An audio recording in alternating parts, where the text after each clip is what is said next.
أشهد أن لا إله إلا الله أشهد أن لا إله إلا الله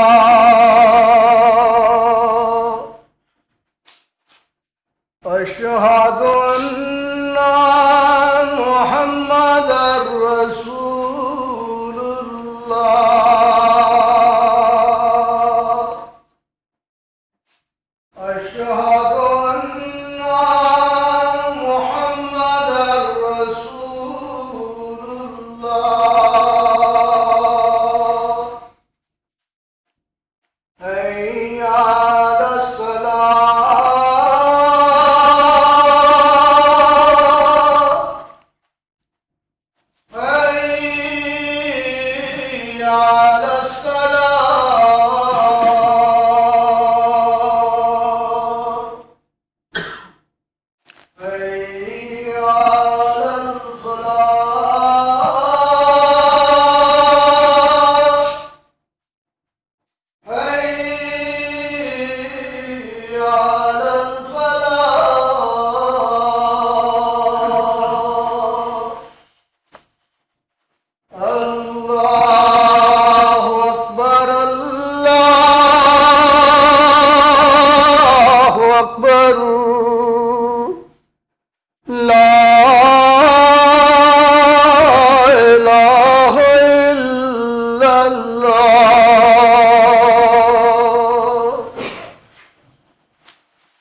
أشهد أن لا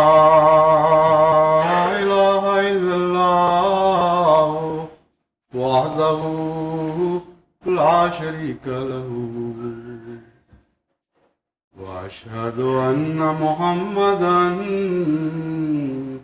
عبده ورسوله أما بعد فأعوذ بالله من الشيطان الرجيم بسم الله الرحمن الرحيم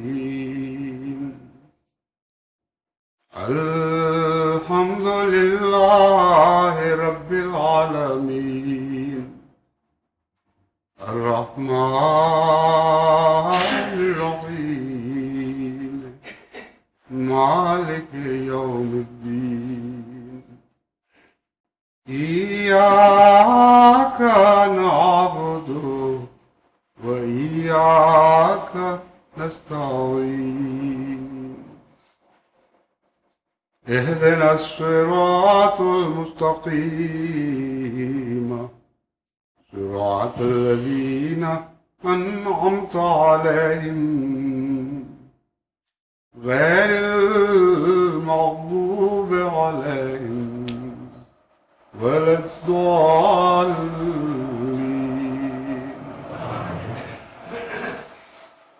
آج اس رمضان مبارک کا آخری جمعہ ہے جسے جمعۃ الوداع کہا جاتا ہے، اور تمام دنیا میں مسلمان اس جمعے کو نہایت احترام اور جذبات تقدیس اور عقیدت کے ساتھ مناتے ہیں۔ یہ وہ نماز ہے جو مسجد میں ادا کی جانے والی نمازوں میں سب سے زیادہ مسلمانوں کو محبوب ہے، اور ایسے مسلمان بھی جو سارا سال نماز کے لیے مسجد میں نہیں پہنچتے، وہ اس جمعے کی نماز کی ادائیگی کے لیے مسجد آ جایا کرتے ہیں۔ اس لیے مساجد بھر جاتی ہیں، نمازی مساجد سے باہر جہاں جہاں تک ان کو توفیق ملتی ہے صفیں بچھا کر دور دور تک پھیل جاتے ہیں، اور سال بھر میں پڑھی جانے والی نمازوں میں سے یہ سب سے زیادہ پڑھی جانے والی نماز ہے۔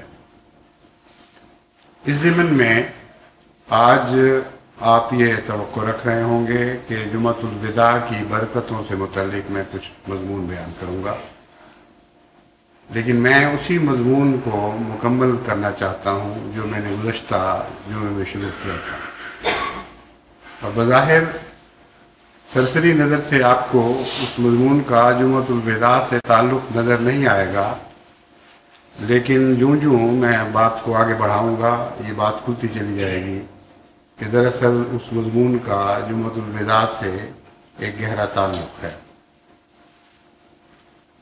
میں نے آپ کے سامنے کلمہ توحید اور کلمہ شہادت کا مضمون چھیڑا تھا۔ میں نے یہ ذکر کیا تھا کہ لا الہ الا اللہ میں پیغام یہ ہے کہ اللہ تک پہنچنے سے پہلے اپنے ماحول، اپنے گرد و پیش، اپنے دنیا کے سارے تعلقات اور سارے نظریات کو کالعدم کرنا پڑتا ہے، اور جب کلیتاً ہر دوسری چیز پر فنا آ جائے، گویا کائنات انسان کے لیے باقی نہ رہے، تب وہ خدا تک پہنچنے کا اہل بنتا ہے، اور تب حقیقت میں پورے عرفان کے ساتھ وہ الا اللہ کا نعرہ لگا سکتا ہے۔ گویا ساری دنیا سے وہ منقطع ہو جاتا ہے اور اس دنیا کا کچھ بھی اس کے لیے باقی نہیں رہتا، اور سوائے ایک خدا کی ذات کے تو کچھ اور دکھائی نہیں دیتا۔ سوال یہ پیدا ہوتا ہے کہ کیا انسان اس کے بعد پھر اسی طرح زندگی گزارتا ہے، اور کیا پھر اس کے دنیا کے ساتھ تعلقات کبھی بحال نہیں ہوتے؟ اس کا جواب وہ محمد عبدہ و رسولہ میں ہے۔ امر واقعہ یہ ہے کہ جب انسان اللہ تعالیٰ کی طرف تبتل اختیار کر لے اور تمام دیگر کائنات کے وجود کو وجود دیکھتے ہوئے بھی محض ایک خیال اور وہمہ شمار کرنے لگے، جب اپنے تعلقات کے سارے دائرے اپنی ذات سے الگ کر دے اور سارے رشتے منقطع کر دے، اس کے بعد پھر وہ دنیا کی طرف کیسے رجوع کرے؟ اس کا جواب اس میں ہے کہ اشہد ان لا الہ الا اللہ وحدہ لا شریک لہ واشہد ان محمدا عبدہ ورسولہ۔ دنیا سے دوبارہ جو تعلقات قائم ہوتے ہیں وہ رسالت کے ذریعے قائم ہوتے ہیں، اور تعلقات کا ایک نیا مضمون پیدا ہوتا ہے۔ رسالت کے بغیر جو دنیا سے تعلقات ہیں ان کی کوئی بھی حقیقت نہیں، وہ محض فساد ہیں، وہ محض بنی نوع انسان کے تمام تعلقات کے دائروں میں فساد پیدا کرنے کا ذریعہ ہیں، اور رسالت کے بغیر بنی نوع انسان کے تعلقات خواہ وہ فرد کے درمیان ہو یا قوموں اور قوموں کے درمیان ہو، ان کی فساد کے سوا اور کوئی بھی حقیقت نہیں رہتی۔ بس رسالت کے مضمون کو نکالتے ہی تمام دنیا فساد اور ظلم سے بھر جاتی ہے۔ بس جب آپ اللہ تک پہنچتے ہیں اور گرد و پیش اور ماحول کو کلیتاً مٹا کر نابود کر دیتے ہیں، پھر خدا دوبارہ آپ کو اس دنیا کی طرف واپس بھیجتا ہے، مگر رسالت کے واسطے سے۔ حضرت اقدس محمد مصطفیٰ صلی اللہ علیہ وآلہ وسلم کے وسیلے سے اس سے پہلے بھی مختلف رسول وسیلہ بنے، مگر آج اگر کوئی وسیلہ ہے تو صرف حضرت اقدس محمد مصطفیٰ صلی اللہ علیہ وآلہ وسلم ہے۔ بس ہمیں نئے تعلقات عطا ہوتے ہیں، اور اس مضمون پر جب آپ غور کریں تو آپ حیران رہ جائیں گے کہ خاوند کے بیوی سے تعلقات بھی وہی تعلقات ہیں اور جو محمد رسول اللہ صلی اللہ علیہ وسلم کی وساطت سے آپ کو ملتے ہیں اور آپ کے وسیلے سے آپ کو ملتے ہیں۔ اگر یہ وہ تعلقات نہ ہوں تو محض وہ فساد ہے، اور کوئی امن نہیں ہے ان تعلقات میں، کوئی تسکین کی ضمانت نہیں ہے۔ باپ کو بیٹی کے ساتھ جو تعلقات نصیب ہوتے ہیں وہ بھی حضرت محمد مصطفیٰ صلی اللہ علیہ وآلہ وسلم کی رسالت کے وسیلے سے عطا ہوتے ہیں۔ باپ کو بیٹے کے ساتھ جو تعلقات عطا ہوتے ہیں وہ بھی اسی وسیلے سے ملتے ہیں۔ بیٹیوں کو ماؤں کے ساتھ اور باپوں کے ساتھ، اور بہنوں کو بھائیوں کے ساتھ، اور بھائیوں کو بھائیوں کے ساتھ اور بہنوں کے ساتھ، چچا زاد بھائیوں کے تعلقات ہوں یا خالہ زاد بھائیوں کے تعلقات ہوں، یا قریب کے رشتوں کے تعلقات ہوں یا دور کے رشتوں کے تعلقات ہوں، خاندانی تعلقات کو جتنا چاہیں آپ پھیلا لیں، ہر تعلقات میں آپ کے لیے رسالت کی طرف سے ایک پیغام ہوگا، اور ان تعلقات کا ایک تصور آپ کے سامنے رکھا گیا ہے۔ پھر وہ تعلقات رشتوں سے باہر نکل جائیں اور مالک اور مملوک کے درمیان ہوں، آقا اور ملازم کے درمیان ہوں، یا ایک انسان کے دوسرے انسان کے ساتھ ہوں، محلہ داری کے تعلقات ہوں، یا شہری حقوق سے تعلق رکھنے والے تعلقات ہوں، بین الاقوامی تعلقات ہوں، آپ اس مضمون کو جتنا چاہیں پھیلاتے چلے جائیں، زمین کے کناروں تک نظر ڈال لیں، وہی تعلقات آپ کو صحیح تعلقات دکھائی دیں گے جو حضرت اقدس محمد مصطفیٰ صلی اللہ علیہ وآلہ وسلم کی رسالت کے وسیلے سے آپ کو عطا ہوتے ہیں۔ بس لا الہ کا مضمون پہلے ساری دنیا کو باطل کر کے آپ کی نظر سے غائب کر دیتا ہے۔ الا اللہ کا مضمون آپ کو خدا کی طرف لوٹاتا ہے، اور خدا کے سوا اور کوئی ہستی باقی نہیں رہتی۔ پھر خدا کی طرف سے آپ کو دنیا میں ایسے رستے سے لوٹایا جاتا ہے جو رسالت کا رستہ ہے، اور اس رستے سے جو نئے تعلقات عطا ہوتے ہیں وہی جنت کا، اسی کا نام جنت ہے۔ تمام دنیا میں جتنی بھی خرابیاں ہیں وہ ان تعلقات کو چھوڑ کر ان سے الگ تعلقات قائم کرنے کے نتیجے میں ہوا کرتی ہے۔ اب یہ مضمون تو بہت ہی وسیع ہے، اس کی تفاصیل میں تو میں یہاں نہیں جا سکتا، لیکن میں آپ کو یہ بتاتا ہوں کہ جب تک ہم کلمہ توحید اور کلمہ شہادت کے اس مضمون کا عرفان حاصل کر کے اپنی زندگیوں میں ایک نیا انقلاب پیدا نہیں کرتے، ہم بنی نوع انسان کے لیے وہ مفید وجود نہیں بن سکتے جس کی خاطر ہمیں پیدا کیا گیا ہے۔ کنتم خیر امت اخرجت للناس، اے محمد مصطفیٰ صلی اللہ علیہ وسلم کی امت، تم ان تمام امتوں میں سب سے بہتر ہو جو آج تک بنی نوع انسان کے فائدے کے لیے نکالی گئی تھی، کیونکہ تم خالصتاً ان کی بہبود کے لیے وقت ہو۔ بس جب تک یہ امت کا رشتہ محمد صلی اللہ علیہ وآلہ وسلم کے ساتھ ہے، اس وقت تک تم خیر امت کہلاؤ گے۔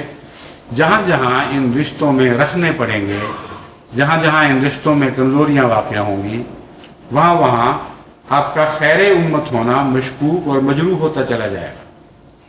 اب فی الحقیقت خیر امت کہلانے کے مستحق باقی نہیں رہیں گے۔ بس یہ جمعہ جو ہمارے لیے ایک اور بھی اہمیت رکھتا ہے، یعنی احمدیت کی نئی صدی کا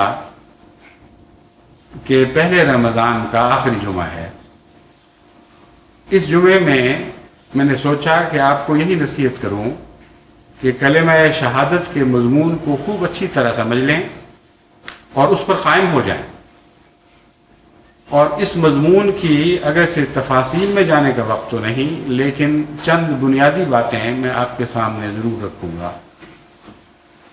رسالت کی روح اور رسالت کی جان کیا ہے؟ سب سے پہلی چیز اس میں صداقت ہے، اور دوسری چیز امانت ہے۔ کوئی رسول بن نہیں سکتا جب تک وہ خالصتاً سچا اور اپنے نفس کی گہرائی میں سچا نہ ہو۔